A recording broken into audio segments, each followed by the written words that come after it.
Merci pour la présentation d'abord.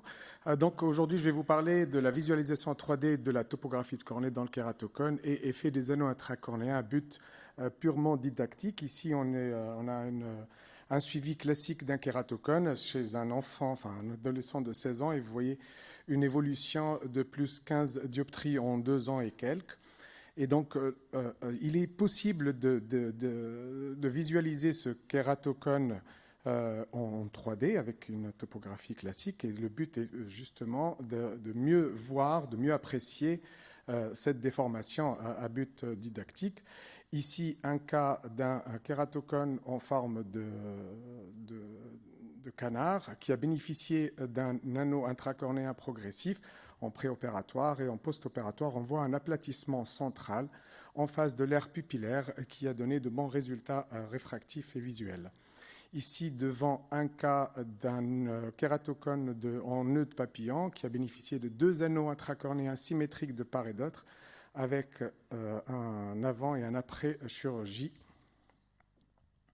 Ici, un cas de Snowman qui a bénéficié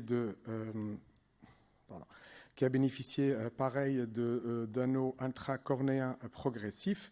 Donc vous voyez cette espèce de caricature de la cornée en 3D qui permet de voir un aplatissement central toujours en face de l'aire pupillaire, et c'est ce qui explique la bonne visualisation, la bonne récupération visuelle en post-opératoire.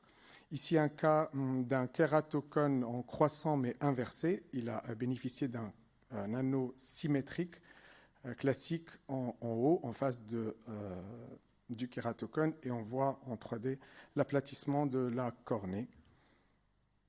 Ici, un cas d'un kératocone en croissant qui a bénéficié d'un anneau, de 2 anneaux dont la taille et l'épaisseur est différente, avec un astigmatisme assez important d'environ 12 dioptries.